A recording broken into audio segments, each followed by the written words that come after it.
When you give him distance, it completely repolarizes the magnetism, the dynamic. And in this video, I'm going to show you exactly how to do that, how to repolarize the energy, how to pull your energy back, and how that will completely change the level of magnetism you are putting out.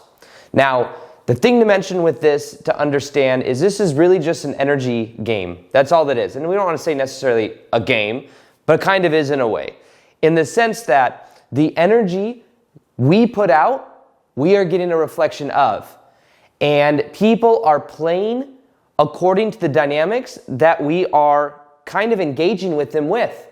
So when it comes to somebody that is feeling either repulsed or that is backing away their energy, the thing to remember is that if you would just let them do that, just let them back away, let them go into their own energy field, what you would end up finding out is that it actually does way more good, and it allows them to process whatever they're going through, and it allows them to be in their own space so that then they desire to actually come back into your energy.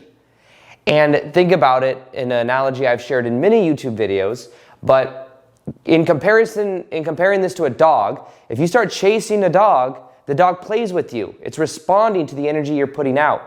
Now, I'm not saying whoever you're dating is a dog, but what I'm saying is if you stop chasing a dog, the dog will just kind of turn around and be there, right? But if you chase, it's like, oh, and it starts running away because it thinks you're playing or she thinks you're playing.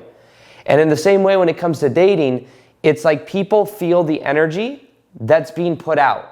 And the challenge as well is that if it's a needy energy, if it's an energy that's kind of codependent, that's almost like, if you gave me validation or love or support, then I would feel better. They feel that. It's an energetic thing, and it's very off-putting. So sometimes in this dynamic, all you have to do is let go and trust that them being in their own field will then allow them to either appreciate you or to go on their way, and then you don't continue to waste your time.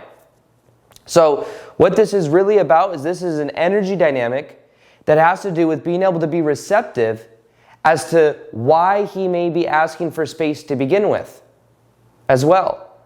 And sometimes there's like one of two options I can generally see here. On one hand, he may be somebody that just wants somebody, or whatever the dynamic is, but he, she, but it's somebody that wants to be in their own field because maybe they've been feeling too enmeshed in the energy field.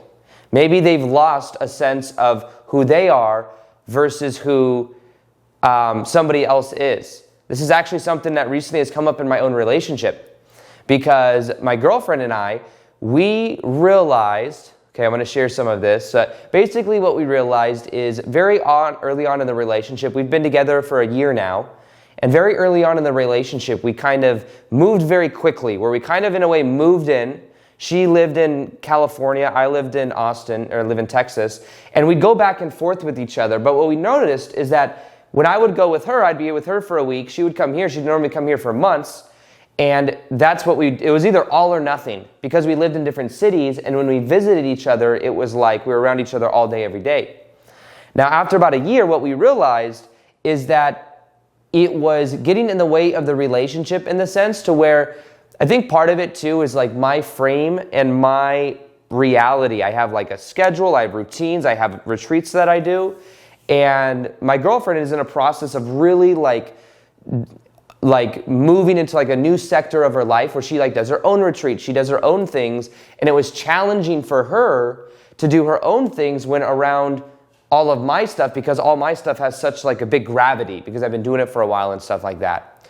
So what we found out is what she's doing is she's moving to Austin, but she's getting her own place. And what we found for our relationship is we actually are able to really appreciate each other in a much deeper way. She's able to do her things, I'm able to do my things, and we're not living on top of each other.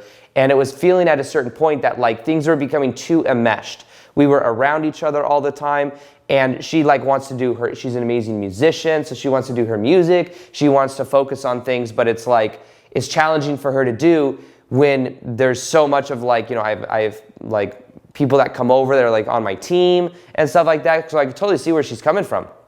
Now, the space though of her actually going and like having her own space here in Austin has been a game changer, because then when we see each other, we're able to actually appreciate each other. It's not just going through the motions. We're able to go out on dates. We're able to like kind of like re-intimate a new level of polarity.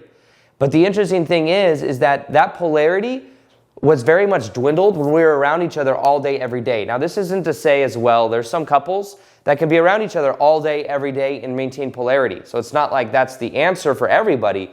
But what I'm saying is, if you would trust the process and actually be in your own field and pull your energy back, you may find that then the other person begins to appreciate you more. Her and I are able to appreciate each other more. And when we come together, we're able to actually be very emotionally available and present for each other, because we're not, the other challenge is that we both work from home. So we're here like we're here all day, every day, just go to the gym and like random appointments and stuff. But other than that, we're around each other like 24/7 because we also work from home. So sometimes it was hard for us to delineate like, okay, I'm working right now and I want to see you, but it's like I have to stay focused on this thing. And it's just much easier now that we see each other a couple times a week and we're able to really be present with each other, and there's way more polarity there, there's way more appreciation there. And in the same way, one thing that I can absolutely see when it comes to dating in like the very early stages as well is pulling your energy back, being in your own frame and giving them distance allows them to actually appreciate you. The interesting thing is my girlfriend and I, we actually went through a week of like taking space where we didn't know where the relationship was going to go, because we're like, we just need space. Our energies were so like intertwined. And when we had that week of space, we didn't know whether we were going to get back together or be together or what. And what we found out is just through having that distance and having that space, we really learned how much we really appreciate each other and how much we want to be together. And that was a very interesting dynamic. So giving this person space and giving them distance is going to allow them to actually appreciate you and also separate their energy fields to realize, what do I want? What do I want? Or what do they want? Because what happens is when you're around someone energetically, we have these like energetic fields that are all intertwined with other people we're around. And that's why they say like the 5 people you're around the most, you end up becoming the most like. It's because not only are you thinking, feeling, and acting similar to them by picking up their habits and stuff, but literally the energy within your field is very similar. So you're like merging into each other's energy field. And what happens is sometimes it's hard to even delineate what are my thoughts versus their thoughts. And you think the thoughts at the same time, it's an interesting thing that happens. It's like a phenomenon that happens when people are around each other a lot. But when you separate it, you can then really appreciate and also feel safe in your own body. And it allows you to then come back together with more polarity. I've heard of couples as well, and I don't know if I agree with this necessarily, but there's some couples that do live together, and they some days will sleep in different beds because then it increases the polarity when they come back together. So I don't know if there's certain times of the month they do that or what the deal is. I don't know if I necessarily know how healthy I is. I'm just talking out loud right now. But I have heard people say that it increases polarity. But just mainly the energy dynamic is that when you pull your energy back and you're safe in your own frame, you allow the other person to then appreciate you, but also to they're asking if sometimes they may be subconsciously or in ways giving you signs that they want some distance. And when you give them the distance, the thing you're afraid of is I give them distance, they're going to get too much distance and they're going to go away. That's fear. And that's not trusting the process. And instead, when you give them space, it allows them to go through their process. It allows them to get their needs met and to feel safe in their own body so that when they come back with you, it feels even more safe. It feels even more passionate. It feels even more polarity. So it's really about becoming aware of these energies and the control that sometimes we try to embark on. We try to embark on a level of, a lot of talking about dogs and stuff like that. Dogs embarking. But becoming aware of why do you want them? Why are you afraid to give them distance? Because if you're afraid to give them distance because if they go too far away, you'll lose them, then that's a belief that's based on fear. And a lot of times that's rooted in childhood trauma or childhood energy, where we're afraid that maybe our parents are going to leave. Or maybe at one point our parents became emotionally or physically unavailable. And then we started to internalize this, and we started to believe that there's something wrong with me. I'm broken. And becoming aware of these stories and these beliefs was a game changer when it came to me attracting love. And a game changer when it comes to me doing my inner work. I realized that the biggest blocks I had to love, the biggest blocks I had in dating, the biggest blocks I had in general, was that I believed I was broken.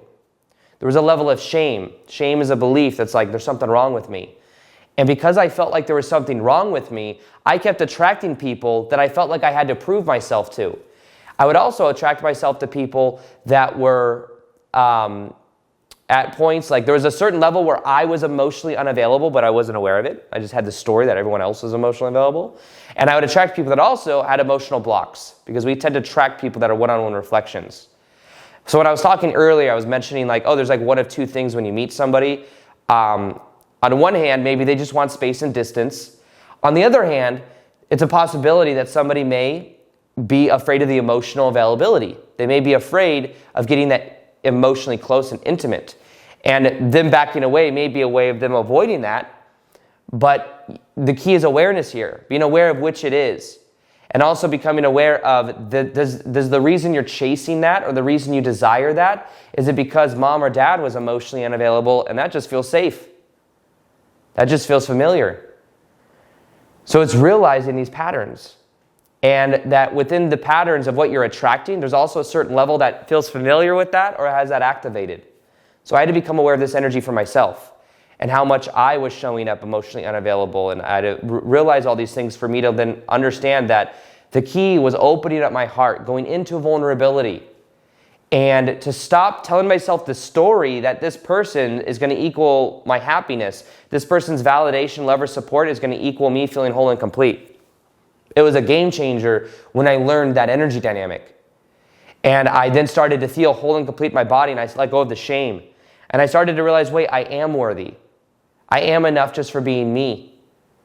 And then it became about just being in my own frame. Now, one of the most magnetic techniques I've ever taught, I've ever learned, is something called the frame technique, where you feel inside your hands and in your body, and you feel the separation between you and the other person.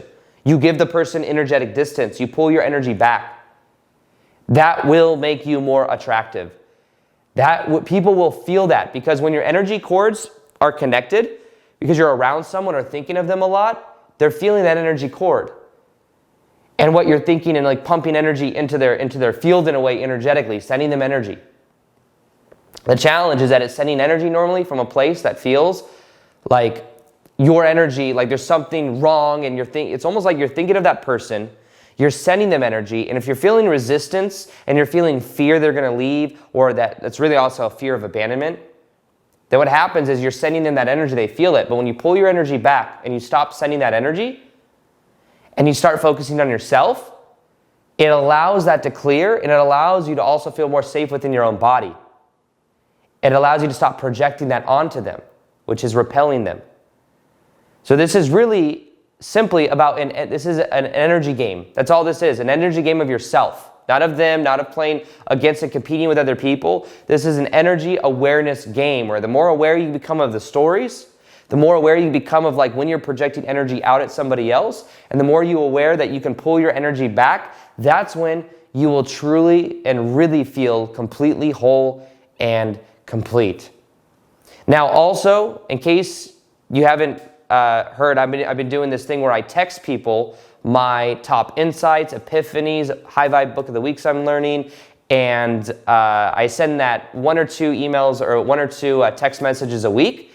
And if you want to get those, and you also want to ask me questions that I'll ask in future YouTube videos, then you can message me if you live in the US and Canada to 424-304-0104, or I'll link it below. But go ahead and text me, and I will be seeing those, getting back, and I'll send you the high vibe thoughts of the week. And then also, there's a video here that pairs perfectly with them. It's about how to let them miss you and let the universe do its thing. Watch this video, it will change your life. When we're attached, what we do is we create resistance. And this resistance is dependent on how someone else is responding or not responding to our own energy.